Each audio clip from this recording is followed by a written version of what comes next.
Hello दोस्तों, स्वागत है आप सभी का आपके अपने यूट्यूब चैनल प्राइम प्रभाकर पे। दोस्तों, हम देख रहे हैं यूपी पीसीएस के प्रीलिम्स के तहत जो सीसैट पेपर होता है उसके इंटरपर्सनल कम्युनिकेशन और डिसीजन मेकिंग के सवालों को, और उसके तहत आज का ये हमारा 7वां लेक्चर है और इसमें हम देखने वाले हैं 2017 के पेपर को। और इससे पहले हमने 18, 19, 20, 21, 22 और 23 सारे पेपर्स को देख लिया है। और हम पिछले बैक में चलते हुए लगभग 10 से 12 वर्षों के सारे PYQs देख रहे हैं और कैसे आपको क्वेश्चन अटेम्प्ट लेना है और कैसे आप ऑप्शन को एलिमिनेट कर सकते हैं, वो सबको देखते हुए हमारी ये सीरीज चल रही है। और उसमें हम इंटरपर्सनल स्किल के क्वेश्चन और कौन से और डिसीजन मेकिंग वाले क्वेश्चन को कर रहे हैं। ठीक है, तो उसी कड़ी में आज हम 2017 का पेपर देखेंगे।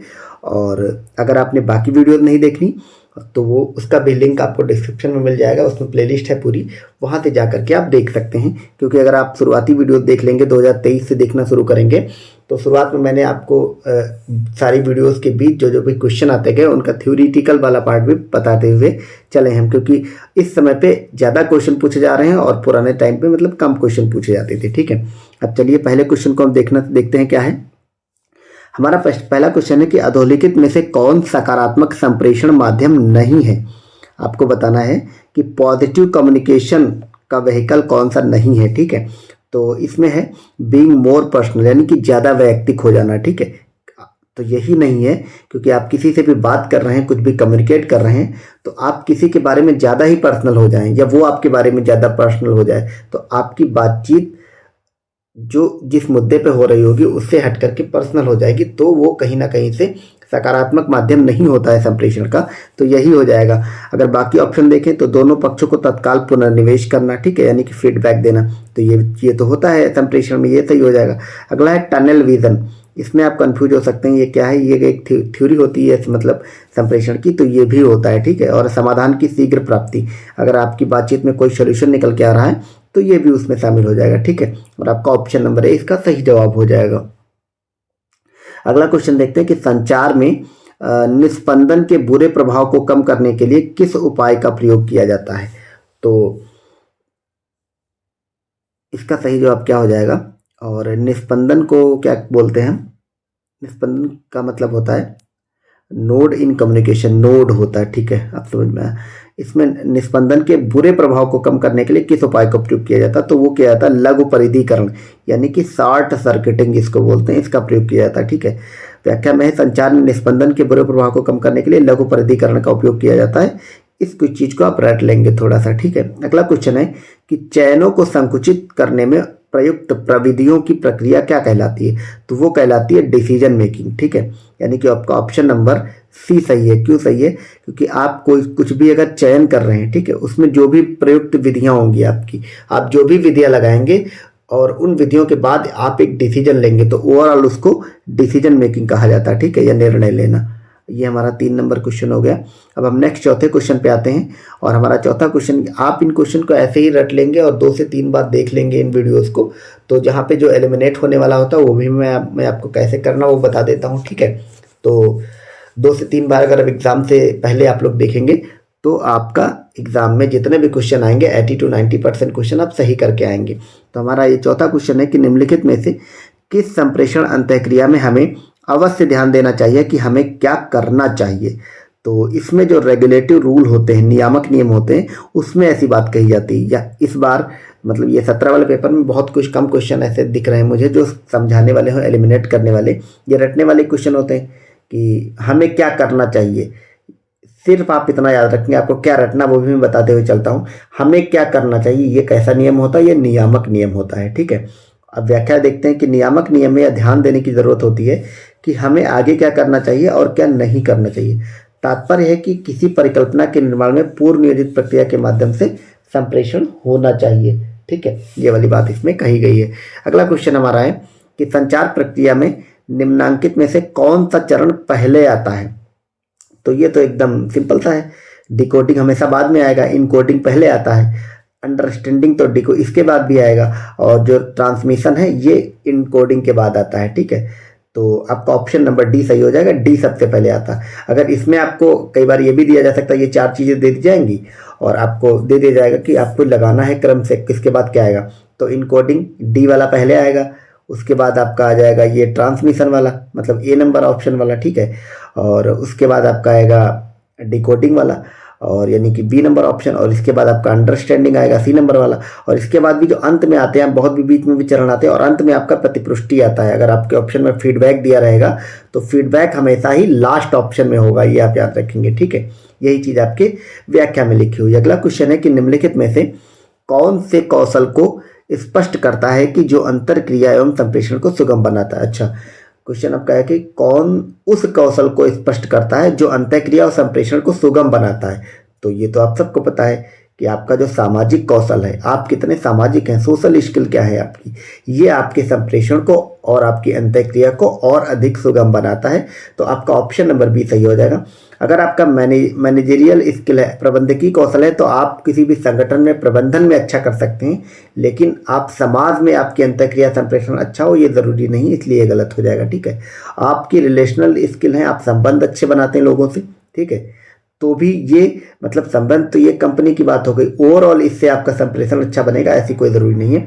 और आपकी अगर प्रत्यायक कौशल यानी कि परsuasive स्किल है, परsuasive का मतलब आप सामने वाले को अगर प्रभावित कर लेते हैं अपने एक्ट से, किसी कृत्य से या अपनी बातों से, उसको बोलते हैं। तो इससे आपका संप्रेषण सुगम बने ज़रूरी नहीं, संप्रेषण सुगम के लिए आपके अंदर सोशल स्किल होना चाहिए, ठीक है। व्याख्या में भी यही बातें लिखी हैं कि सामाजिक कौशल अंतःक्रिया और संप्रेषण को सुगम बनाता है। प्रबंधकीय कौशल का संबंध नियोजित संगठनों से है, और संबंध परक कौशल का संबंध अंतर्वैयक्तिक संबंधों से है, ठीक है। तो ये हमारा छठा क्वेश्चन हो गया।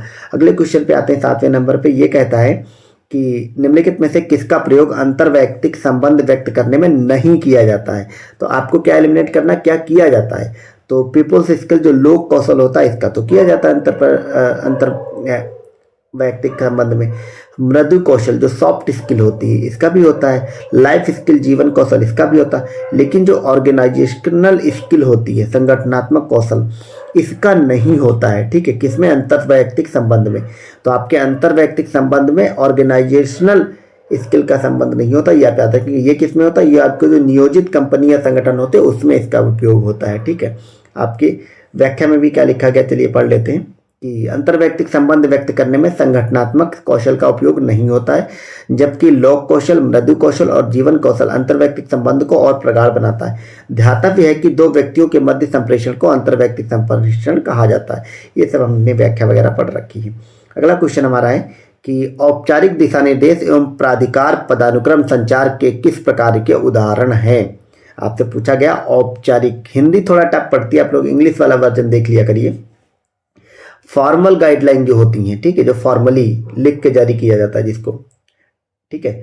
और जो आपकी अथॉरिटी हायरार्कीज होती हैं, वो किसके एग्जाम्पल है, इनमें से बताना है। कंट्रोल के, एग्रीमेंट के, ऑर्गेनाइजेशन के या इंफॉर्मेशन के। तो आप सबको पता है कि जो नियंत्रण होता है या जो कंट्रोल होता है, वो कहीं ना कहीं औपचारिक दिशा निर्देश और प्राधिकार पदानुक्रम का उदाहरण होगा, ठीक है। मतलब ये किसके उदाहरण है, ये कंट्रोल के उदाहरण, क्योंकि अगर आप कुछ भी फॉर्मल करेंगे तो कंट्रोलिंग ही होगी, और आपके ऊपर अगर अथॉरिटी की हायरार्की है तो भी आपके ऊपर कंट्रोल होगा। ये कोई एग्रीमेंट नहीं होता, कोई सूचना नहीं होती, ऑर्गेनाइजेशन भी नहीं होता है, ठीक है। ये चीज़ है, व्याख्या में भी वही सारी बातें लिखी गई हैं। नेक्स्ट क्वेश्चन को देखते हैं कि संचार में सबसे महत्वपूर्ण शब्द है। तो दो शब्द आपको भरना है, मैं और तुम है, वह और वे है, तुम और हम है, मैं और वे है। ये आप रख लीजिएगा कि आपका ऑप्शन नंबर सी सही है, तुम और हम, यानी कि यू एंड वी। ये संचार में सबसे महत्वपूर्ण शब्द होता है, ठीक है। आपको याद रखना है, जैसे संचार जो है, यहाँ पे अगर ये लिखा होता, आपको क्वेश्चन से मैं कुछ समझाने का प्रयास करता हूँ। जैसे अगर आपका यहाँ पे लिखा गया कि संचार में सर्वाधिक महत्वपूर्ण क्या है, केवल कम्युनिकेशन की बात की गई। अगर यहाँ पे लिखा होता कि इंटरपर्सनल कम्युनिकेशन या फिर अंतर्वैयक्तिक संचार, और फिर पूछा जाता कि उसमें सबसे महत्वपूर्ण क्या है, तो उसमें हो जाता मैं और तुम, इसमें ऑप्शन नंबर ए सही होता। लेकिन यहाँ पे इंटरपर्सनल या अंतर्वैयक्तिक संबंध या संचार ना लिख के केवल संचार दिया है, तो उसमें तुम और हम हो जाएंगे। ये चीज़ आप याद रखेंगे, ठीक है, क्योंकि अगले बार आपको एग्जाम में फंसाने के लिए वो इंटरपर्सनल कम्युनिकेशन कर देगा, तो आप फिर से यू एंड मी मारेंगे, तो आपको वहाँ पे यू एंड आई या यू एंड मी करना होगा, ठीक है। चलिए नेक्स्ट क्वेश्चन देखते हैं क्या है कि अशाब्दिक संचार में क्या निहित है, नॉन वर्बल, ठीक है, जो बोल के ना किया जाए। आपकी body language, facial expression and tone, क्या ये है इंपॉर्टेंट। भाव भंगिमा, देह मुद्राएं, भावात्मक अभिव्यक्ति। अगला ऑप्शन देखते हैं क्या है, अगला ऑप्शन है कि न्यूनतम शाब्दिक मौनमुखी अभिव्यक्ति देश भाषा लहजा अनुभव। तो इसमें आपका जो ऑप्शन नंबर ए है वो वाला सही हो जाएगा। क्यों? क्योंकि आप अगर कुछ भी मुंह से बोल नहीं रहे तो आपकी बॉडी लैंग्वेज कैसी है। आप लोग इंग्लिश वाला पढ़ा करिए, देह भाषा थोड़ा टफ पड़ता है। बॉडी लैंग्वेज जैसे आपने देखा होगा, जो ट्रैफिक हवलदार होता है, कई बार हमने एग्जांपल दिया, वो नॉन वर्बल कम्युनिकेशन में आता। उसके अलावा आपका फेशियल एक्सप्रेशन कैसा है। कई बार सिर्फ फेशियल एक्सप्रेशन से आप किसी के बारे में पूरी बात पता लगा सकते हैं कि इसका मूड कैसा है, ठीक है, कि या ये व्यक्ति क्या कहना चाह रहा है। और अगला है टोन, आपकी बोलने की टोन क्या है, ठीक है, लहजा क्या है, उससे भी वो भी अशाब्दिक संचार में आता है। तो ये तीन चीज़ें अशाब्दिक संचार में आती हैं, ठीक है, याद रखेंगे। ऑप्शन नंबर ए सही हो जाएगा। और हमारा इसका 10वां क्वेश्चन है कि अंतर्वैयक्तिक संबंधों में किसमें अधिक समय लगता है, ठीक है। एक मिनट, हाँ ठीक है। अंतर्वैयक्तिक संबंधों में किसमें अधिक समय लगता है ये आपको बताना है। क्या आदान प्रदान में लगता? नहीं। क्या संचार में लगता? नहीं। क्या समव्यवहार में लगता? ट्रांजिशन टेकिंग प्लेस में? नहीं। वो लगता है trust building taking in place, विश्वास बनाने में। ये ऑप्शन अगर आपने नहीं भी पढ़ा होगा तो आप लोग ऑप्शन से एलिमिनेट कर लेंगे। आपको पता है सबसे ज्यादा समय अगर किसी में लगता है तो ट्रस्ट बिल्डिंग में लगता है। ये तो नॉर्मल सी भी बात, आप जानते हो, किसी पे भी भरोसा या विश्वास इतनी जल्दी नहीं होता है। इसलिए आपका ऑप्शन नंबर डी सही हो जाएगा, ठीक है। व्याख्या में भी वही सारी बातें लिखी हुई। तो यहाँ पे हमारे मात्र 11 क्वेश्चन 2017 में पूछे गए थे इंटरपर्सनल कम्युनिकेशन के। अब हम डिसीजन मेकिंग वाले क्वेश्चन को देख लेते हैं, ठीक है। और ये हमारे क्वेश्चन क्या कह रहे हैं कि साइमन द्वारा प्रस्तावित निर्णय लेने की प्रक्रियाओं में से निम्नलिखित में से विषम प्रक्रिया बताइए। तो ये साइमन एक मतलब साइकोलॉजिकल वो मतलब भाषा विज्ञानी वगैरह हुए हैं, उनके बारे में पूछा गया। तो ये वाले क्वेश्चन तो रटने वाले होते हैं, क्योंकि किसने क्या बोला, किसके बारे में क्या बताया, तो आप रट लेंगे, वो होता है होता। तो इसमें साइमन ने जो प्रस्तावित किया है उसमें विषम प्रक्रिया आपकी है आइडेंटिफिकेशन एक्टिविटी, तादात्मीकरण क्रिया। यानी कि विषम का मतलब है ये नहीं है साइमन के अनुसार, बाकी तीनों के तीनों हैं, ठीक है। ये चीज आप याद रखेंगे, इनको आप रट लेंगे, एज इट इज पूछा जा सकता है। व्याख्या देख लेते हैं। ऐसे सवालों के आप लोग स्क्रीनशॉट ले लिया करिए, क्योंकि यही चीजें आपको सिर्फ ये चीज काम की, इतना आपको 1 से 2 बार देख लेना तो ये चीजें याद हो जाएंगी, ठीक है। व्याख्या क्या कहती है कि साइमन द्वारा प्रस्तावित निर्णय के 3 चरण होते हैं, बुद्धिपूर्ण क्रिया, अविकल्प क्रिया और चयन क्रिया। यही चीज ऑप्शन में लिखी हुई है, ठीक है। तो ये 3 चरण होते हैं। और जो तादात्मीकरण है वो की क्रिया बुद्धिपूर्ण क्रिया का ही भाग है। तो तादात्मीकरण जो है वो इसी का पार्ट है, अलग से साइमन ने इसको नहीं बताया है, यही चीज इसमें लिखी हुई है। अगला क्वेश्चन देखते हैं कि तथ्य सामग्री और निष्कर्ष के बीच मानसिक संयोजन क्या कहलाता है। तो यह कहलाता है अनुमान लगाना, यानी कि इन्फेरिंग, ठीक है। ये भी आप रट ही लेंगे क्योंकि इसमें समझने जैसा कुछ भी नहीं। कोई भी तथ्य सामग्री है और निष्कर्ष के बीच जो आपका मानसिक संयोजन है वो अनुमान कहलाता है, ठीक है। अगला क्वेश्चन देखते हैं,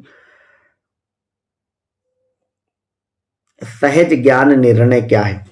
सहज ज्ञान निर्णय आपको बताना क्या है, तो वो है ये वाला सी नंबर ऑप्शन, अनुभव, भावनाओं और संचित फैसलों पर आधारित निर्णय सहज ज्ञान है, ठीक है। अब इसमें बाकी ऑप्शन एलिमिनेट कैसे होंगे कि सहज ज्ञान निर्णय का प्रयोग संगठनों में नहीं होता। क्यों नहीं होता? बिल्कुल गलत है ये। संचित निर्णय पर आधारित एक चेतन प्रक्रिया है। नहीं, ऐसा नहीं, चेतन और अवचेतन दोनों होते हैं सहज ज्ञान में, और मेनली तो अवचेतन वाले ही होते हैं। खैर आपको इस पर ध्यान नहीं देना, लेकिन पढ़ने से आपको लग रहा होगा कि ये नहीं होगा। और डी नंबर ऑप्शन है कि प्रतिबद्धता में वृद्धि के समर्थन में महत्वपूर्ण है। नहीं, ऐसी मतलब सहज ज्ञान का इससे कोई मतलब नहीं है। इसमें पूछा सहज ज्ञान क्या है, ठीक है। और क्या, और ये स्टेटमेंट ये बता रहा है कि सहज ज्ञान किस में महत्वपूर्ण है, तो ऐसा नहीं होगा। तो सहज ज्ञान क्या है? अनुभव, भावनाओं और संचित फैसलों पर आधारित निर्णय। अगली बार कुछ और परिभाषा दी जा सकती है, लेकिन आप लोग इसी तरह एलिमिनेट करके अगर आंसर निकालेंगे तो आप बड़ी आसानी होगी आप सबको, ठीक है। आपकी व्याख्या में भी यही लिखा हुआ है। अगला क्वेश्चन देखते हैं कि निम्नलिखित में से कौन निर्णय प्रक्रिया का अंतिम चरण है। तो अंतिम चरण होता है निर्णय की प्रभावकारिता का मूल्यांकन। क्यों? क्योंकि कोई भी निर्णय लिया जाता है तो समस्या की पहचान तो सब पहले आएगा, मानदंड भी आप उसके लिए पहचान करेंगे पहले ही, और समस्या का समाधान करने वाले विकल्प का चयन भी पहले करेंगे। और जब आपकी समस्या का समाधान हो जाएगा, अंत में आप उसका मूल्यांकन करेंगे कि आपने समस्या का समाधान सही तरीके से किया या नहीं किया। तो आपका जो मूल्यांकन वाला पार्ट है वो अंत में होता है, ठीक है। ये भी ऑप्शन से ही एलिमिनेट होकर इसका आंसर आ सकता है, ठीक है। व्याख्या में भी यही चीजें लिखी हुई। अगला क्वेश्चन है कि तर्कना के स्थापित नियमों के विपरीत निर्णय प्रक्रिया में क्या निहित है, ठीक है। तो इस चीज को आप देख लेंगे कि जो आपकी अनसर्टिनिटी है, अनिश्चितता है, ये तर्कना के जो स्थापित नियम है इनके विपरीत निर्णय निर्माण की एक प्रक्रिया है। इस चीज़ को आप रट लेंगे। अगला क्वेश्चन आपका है 16 नंबर क्वेश्चन क्या कहता है, सॉरी 16 नंबर हो गया, 17 नंबर क्वेश्चन को देखते हैं। और ये स्टेटमेंट वाइज क्वेश्चन है, इसमें कथन दिए हुए 2 और आपको नीचे उस पर आधारित मतलब लगाना है। आपका ये कथन क्या है कि विभिन्न विभागों के महत्वपूर्ण विवादों को निपटाने में न्यायालयों को बहुत कम समय लगता है, ठीक है। और अब सब कौन क्रिया सर्वाधिक उचित है, इसमें आपको कूट दी हुई है और आपको ये बताना है, ठीक है। तो ये आपका कथन है, विभिन्न विभागों के महत्वपूर्ण विवादों को निपटाने में न्यायालयों को बहुत कम समय लगता है। आपका स्टेटमेंट क्या है कि न्यायालयों को त्वरित निर्णय निर्माण देने के लिए विशेष उपाय करने चाहिए। तो ये तो सही हो जाएगा। क्यों सही हो जाएगा? क्योंकि न्यायालय अगर त्वरित निर्णय देंगे, विशेष उपाय करेंगे, तभी तो महत्वपूर्ण विवादों को निपटाने में कम समय लगेगा। अगला है कि अपने विभागों के विवादों को निपटाने के लिए अधिकारियों को विशेष अधिकार देने चाहिए। ये भी सही है। अगर न्यायालय अपने विभाग के विवादों को निपटा लेगा और विशेष अधिकार होंगे तो जाहिर सी बात उसमें कम समय लगेगा, क्योंकि इन दोनों स्टेटमेंट से आपको इस वाले स्टेटमेंट को सेटिस्फाई करना, तो ये दोनों के दोनों सेटिस्फाई हो रहे हैं, इसलिए आपका ऑप्शन नंबर सी सही हो जाएगा, बोथ 1 एंड 2, ठीक है। यही चीज आपकी व्याख्या में भी लिखी हुई है। अगला क्वेश्चन है कि समस्या समाधान के त्रिप्रक्रम आगम के अनुसार निम्नलिखित में से कौन अंतर्दृष्टि का एक प्रकार नहीं है, ठीक है। या अगर नहीं वगैरह पूछा गया तो इसको आप पेपर में हाईलाइट कर लेंगे, पेन से गाढ़ा कर देंगे, गोल कर देंगे, ताकि आपको दिक्कत ना हो। तो इसमें जो सेलेक्टिव स्टोरेज है, चयनात्मक भंडारण है, वो समस्या समाधान के त्रिप्रक्रम आगम के अनुसार अंतर्दृष्टि का एक भाग नहीं है। ये चीज आप लोग रट लेंगे, व्याख्या में भी यही सब लिखा हुआ है। ये इतना छोटा कैसे हो गया? ओके, हाँ ठीक है। 19 नंबर हमारा क्वेश्चन है कि एक सुपरिभाषित समस्या में अधोलिखित विशेषताएं होती हैं, ठीक है। सुपरिभाषित जो समस्या है उसमें क्या कौन कौन सी परिभाषाएं होती, तो देखते हैं क्या होती। प्रारंभिक अवस्था, समस्या स्थान स्वतः शोधकीय नहीं होती। अगला है प्रारंभिक अवस्था, लक्ष्य अवस्था, संकारक और नियंत्रक, यानी कि इंग्लिश देखते हैं initial state, goal state, operations and controls, तो ये वाला होता है। ऑप्शन नंबर बी सही हो जाएगा। एक सुपरिभाषित समस्या में क्या क्या होता है, इस चीज के लिए 4 चीजें हैं। आप इन चारों को अच्छे से रट लेंगे, क्योंकि एग्जाम में फिर से पूछा जा सकता है, ठीक है। इसकी व्याख्या भी इसीलिए छोटी होती है क्योंकि इसमें बहुत ज़्यादा एलिमिनेट या समझने जैसा कुछ होता नहीं है डिसीजन मेकिंग वाले क्वेश्चन में, ठीक है। खैर, इस क्वेश्चन को देखते हैं कि निम्नलिखित में से कौन द्वंद्व समाधान की अस्वस्थ अनुक्रिया है, ठीक है। Unhealthy response to conflict resolution, ठीक है। कई बार आपको इंग्लिश हिंदी वाला समझ नहीं आता तो इंग्लिश वाला जरूर देखा करिए। तो इसमें जो समझौता पाने की अक्षमता है, इनएबिलिटी टू सीक कंप्रोमाइजेस है, ठीक है। समझौता पाने की जो अक्षमता है वो द्वंद्व समाधान की अस्वस्थ अनुक्रिया है, ठीक है। यानी कि ये स्वस्थ नहीं है, अस्वस्थ है। ये चीज आप लोग याद रखेंगे, ठीक है। व्याख्या में भी यही सारी बातें लिखी हुई और इस प्रकार इसमें भी 20 सवाल पूछे गए थे पहले, मतलब जो पेपर होते थे उसमें कम क्वेश्चन आते थे, ठीक है। तो इस वीडियो को चलिए यहीं पे एंड करते हैं और अगले हम देख लेंगे। हमारा 17 तक का पेपर हो गया है ये कंप्लीट, ठीक है। और हाँ, ये 17 वाला पेपर हो गया है और अगला हमारा 16, 15 ऐसे करके हम बाकी सारे क्वेश्चन को भी कंप्लीट कर लेंगे, ठीक है। तो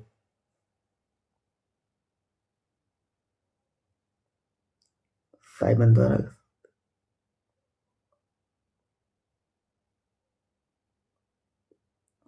हाँ, तो ये हमारा 17 वाला क्वेश्चन पेपर भी हो गया, ठीक है। 1 मिनट, हाँ, अगले वाले 16, अगर इसमें कम कम सवाल रहेंगे, मैं ये बता रहा था 16 और 15 में अगर कम कम क्वेश्चन रहेंगे ऐसे ही 15-20, तो हम 2-2 साल के एक एक वीडियो में कंप्लीट कर लेंगे, ताकि आपकी आधे घंटे की वीडियो बने और उसमें कंप्लीट 2 साल के हो जाएं, ठीक है। तो ये वीडियो कैसी लगी आप लोग कमेंट सेक्शन में ज़रूर बताया करिए, ताकि मुझे भी अच्छा लगे, ठीक है। बाकी आपको जो मन हो करिए, अच्छी तरह से तैयारी करिए और वीडियो देखने के लिए अंत तक थैंक यू सो मच।